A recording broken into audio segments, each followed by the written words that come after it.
now listening to the Arsenal Therapy Podcast. Hello and welcome back to the Arsenal Therapy Podcast. I've had to take a minute before recording because I was still shaking with excitement after that. What a huge win for Arsenal. That is one of those statement wins that we've been calling out for. We were so unfortunate to go 1-0 down. We were even more unfortunate not to get a penalty, but we'll get into all of that. Today is about celebrating the goals and Arsenal's bottled determination and grit to delve in and really get stuck in and keep going and keep creating against a miserly Newcastle defence. This is a team that don't give much away. They're horrible to play against. You could hear the noise of the crowd today. It was a real cathedral of noise. St. James's always is for the big games. For the smaller games, not so much, but the big games, this place is wild. And today, it was a huge win. From the minute Merino scored, it felt like there might be something in it for us, but this Gabriel winner couldn't have come for a better player. He had such a battle on his hands today, and he will feel really guilty about that first goal. I know he thought he got a hand on the back, but it wasn't enough for him to go down. It was a bad mistake for him. He gave Valdemata a free header, but he's come and he's won the game for us.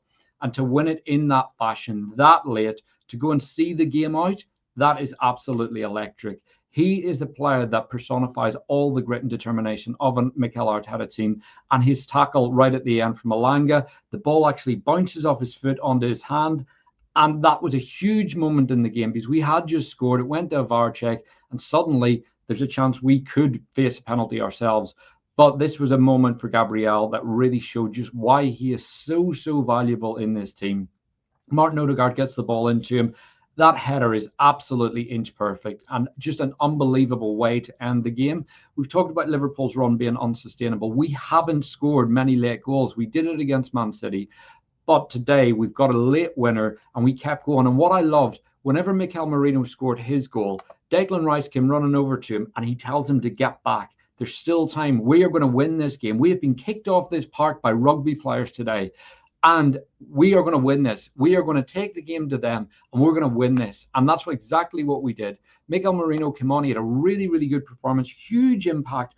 And I absolutely love that he went and celebrated in front of the Newcastle fans. He was loved there. He was a big player for them. He was a really good player. And the only reason he left the club was because there was a clause in his contract. If a Basque club came in, he was allowed to leave. But he was a very good player for them. To run and celebrate like that and then shush them is a big statement and makes me really despise the fact that Zinchenko refused to celebrate against a club that he was on loan at for a few months after he scored against PSV last year. But as I said, this is such a statement win for Arsenal. If you look at how we approached this game, we came at it with a really positive attacking team. William Saliba was a big loss, and Mascara's error leading to the corner cost us heavily. But I mentioned Gabriel's error. A lot has been put on Mascara, the back pass. But Mascara can make that back pass 100 times, and it probably goes out of play twice. That's the thing with this movement. He is so good on the ball. He's so comfortable. He's so composed. And I would trust him to do that time and time again. But at St. James's, I think there is a learning curve where you just need to hook it out of play sometimes, get it up the other end of the pitch. And at that point, they were starting to just get a bit of joy. But we were still by far the better team at that stage of the game. And for me, yes, Mascara's made an error. It's a costly one. It's a frustrating one. But ultimately, so has Gabriel. And that was discussed a lot less than Mascara's. Because after Mascara's incident, we had to defend a corner. And I always say, whenever a corner is wrongly awarded or something like that, you have to defend it. That's your job. Go and defend it. And today we didn't defend the corner. And that was a big reason why we didn't get the goal. So it was a huge moment in the game. And it came not long after we should have had a penalty. Now this, if you have been on Twitter, you will see all the videos shared. A big example last year is Saliba against Brighton. Saliba heads the ball, then makes contact with João Pedro. VAR reviewed it, overruled it, and give a penalty. Now, from what we're told online, some of the commentary from the US, VAR very much pushed Gillett to overrule his own decision, and it was them re-refereeing this. And this is what will never sit well with fans. When this happens to your club, where is the consistency? Last week, Robert Sanchez got a touch on the ball and fouled Bryan Mbeumo at the same time. That resulted in Mbeumo losing control of the ball. It was a reckless challenge. And even though he got a touch, it was judged as dog so, which rightly so, he was sent off. This on any other position on the pitch, is a free kick and definitely a yellow card. Pope gets a touch on the ball. It's a very fine touch. It doesn't change the direction of the ball. It hits the top of his foot as Gyökeres kicks it past him, and then his knee is firmly in the way. It's knee-to-knee contact, which is extremely painful as well. And Gyökeres flew over the top of him. There is no dive there. There's no getting around him. And then immediately we hear the same old Arsenal always cheating. It's the most boring chant in the league. And the fact that even after the VAR announced that there was contact, but Pope got the touch, still the same cry from the Newcastle fans. This was a team that came at us to kick us today, and football beat rugby. That's my message from today. It was football beat rugby. We went out with some great technicians on the pitch, like Eberechi Eze. And today, from very early on, he was impacting the game. If you look at Eze today, got a shot away very, very early. Left foot, Nick Pope down low. Couple of volleys in the first half as well. One is tremendous strike, but a very good save from Pope. It was at a nice height, but it was through a lot of bodies. And we know that they can unsettle a keeper and go in. But Eze, brilliant today. The way he was receiving between the lines, in the pockets, getting going, those no-touch turns, absolutely brilliant. And the thing was, even at 1-0, it was very difficult to pin down an Arsenal player that wasn't playing well. As a team, we were excellent. We had great structure. We were moving the ball, probably the best we've done this season. And throughout that, we're getting the ball up the pitch and we were creating chances. In the first half, we were creating chance after chance. We just weren't scoring them. And then they hit us with a sucker punch with the Valdemara goal. But we didn't let our heads drop. Bukayo Saka really taking the game to them time and time again. Got into the box a couple of times. Even in the first half, he had one on his right foot. It goes straight at Nick Pope. There was another one. He tried to unsettle him from the right, go at the near post, catch him out. And Pope actually makes a really good save. But a bit further or a bit closer to the post, that's probably a goal because he has caught Pope completely off guard. You look at the Timber header in the second half. Gyökeres in the first half running clean through and decides to cut back. That's not Victor Gyökeres' game. And that's a player that hasn't scored for a couple of weeks on a really tough ground. But I thought Gyökeres was brilliant today. He's probably not going to get much praise because of the fact he hasn't scored. But for me, this was a game where I thought, you know what, this is a really, really tough defense. The midfield in front of them, Joe Linton, Tonali and Bruno, are one of the best trios in the Prem. They don't lose many games with those three together. And every time Gyökeres, he was in a battle. And he was in a battle and he came out on top a lot of the times. There's numerous instances where he won the ball and was able to pop it off to a teammate, held it up well. And these are things that we weren't seeing from Gyökeres. These are improvements that are starting to come into his game. He didn't need to do these things at Sporting because he wasn't playing in the same level of competitiveness every single game. St James's is one of the toughest grounds to go to. We have one win in 4 years on that ground. And sadly, I wasn't at the game today. I'm doing this video from Mannheim, Germany, and I had a ticket for the game and wasn't able to go. I've been to that ground every year for the last 15 years, and I've seen us win very few times, even when they were a very poor side. And today was a big, big win. Those Arsenal fans will be absolutely buzzing as they walk down the 1,000 steps at St James's. But again, it was an example of Newcastle coming to kick us off the park. And that's what was so frustrating today. You look at some of the chances we created. Martin Odegaard, when he came on, I thought he looked very, very good, very alive. That pass through to Lewis Skelly, he just split an entire defence. And this is where a faster, more dynamic fullback would probably have got to that ball. I think Ben White or Jurriën Timber probably do. There's something about Lewis Skelly this season. He looks slightly off. He looks slightly a yard short. He's not quite moving the same. I don't know what it is. It's just what I'm picking up. I don't want to criticize him because he's a young player in his second season and he's lost his place to Calafiori, who again was brilliant today. He picked up a somewhat needless yellow card whenever he took his man down inside our half.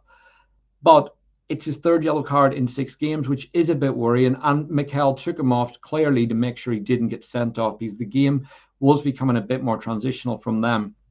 But one player that I just can't believe it's gone over 9 minutes without me talking about, Declan Rice. For me, man of the match, absolutely incredible. Declan managed every phase of the game today. If you look at him, he allowed Zubimendi to go forward, who I also thought was excellent, and again showed that he's more than capable of mixing it with the most physical teams in the Premier League. But Declan Rice, dropping in between our centre-backs as a deep-lying playmaker, going forward, getting the ball slightly left, allowing Zubimendi to go into the right and getting the ball, pinging it all over the park. Some of those big switches, the way he does them, kind of goes out first and then pulls back across to his man, lands perfectly at their feet every time, hitting Saka and Timber. Brilliant stuff.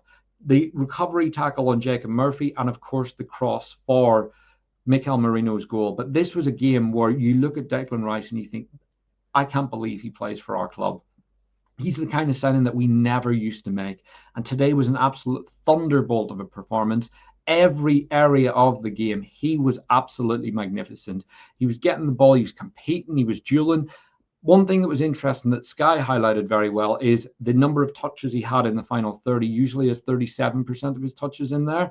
By around 60 minutes, he had only had 22%. And you could see the plan with Declan. He was allowing Zubimendi to be that more progressive midfielder in terms of his movement and getting around the park. And he was dropping in. They're creating a double pivot. And that midfield duo is starting to work very, very well together.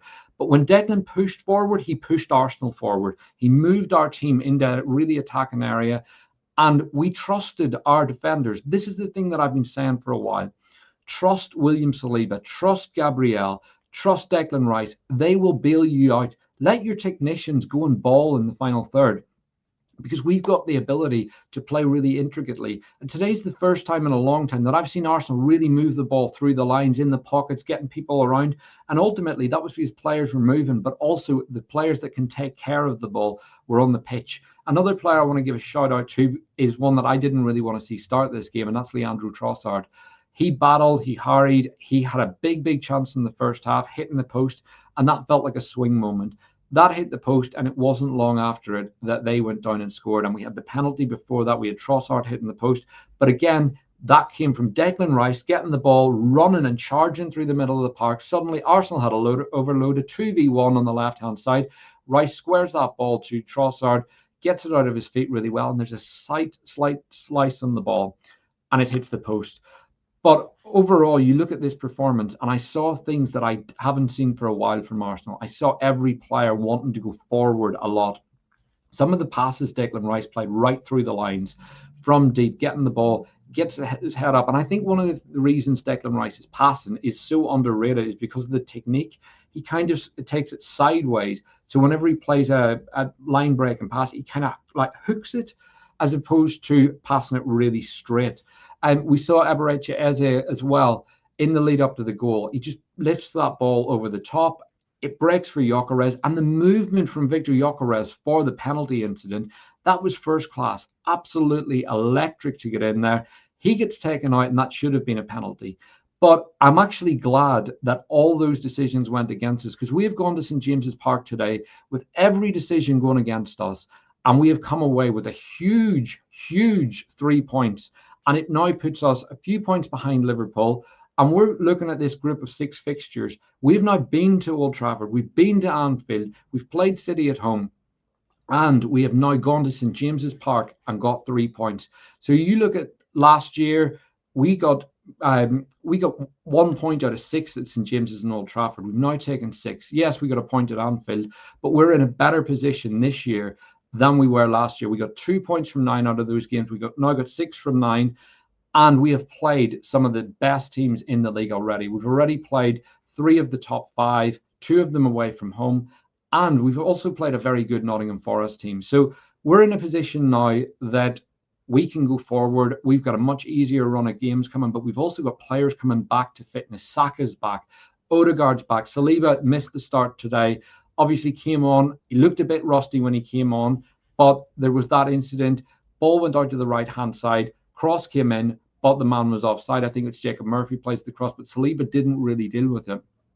But all in all, this was a really strong performance. And you look at Raya in goal. He didn't have a huge number of saves to make today. Newcastle had tons of corners, loads and loads of corners. They kept wanting to win corners. How many minutes have you looked at? How many times can you highlight where David Raya had to make a save? But one thing I would point out is look how many high claims he made. Look how quickly he was getting the ball forward. Look, his kicking today is some of the best that I've seen for a long time. Wasn't putting the ball out of touch.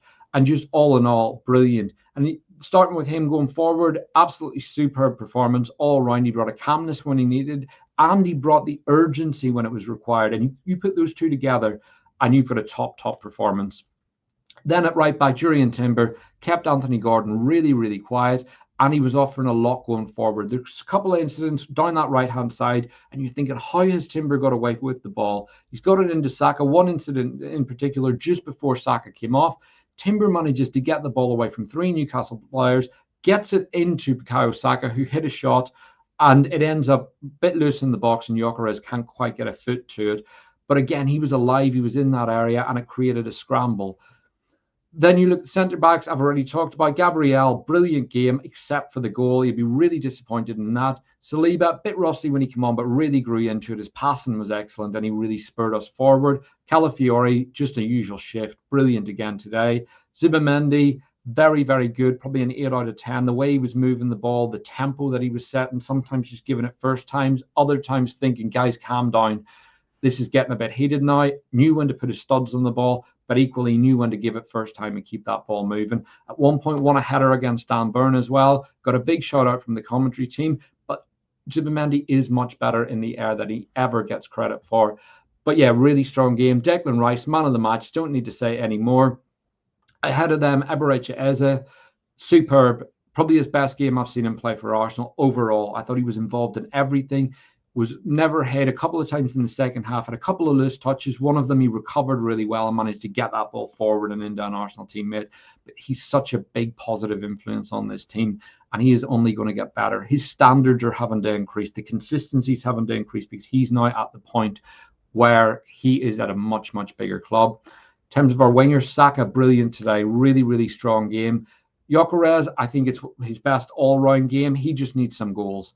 Once those goals start coming, the view of him is going to change a lot because it was a really strong performance today.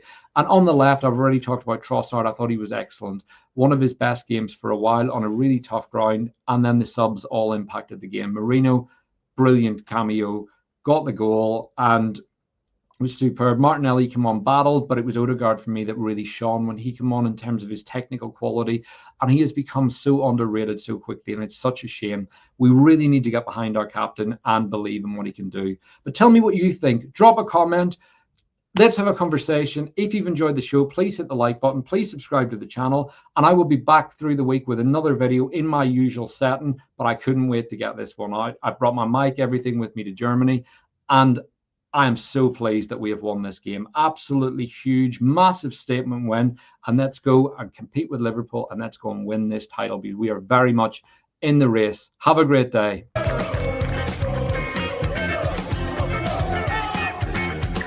You're now listening to the Arsenal Therapy Podcast.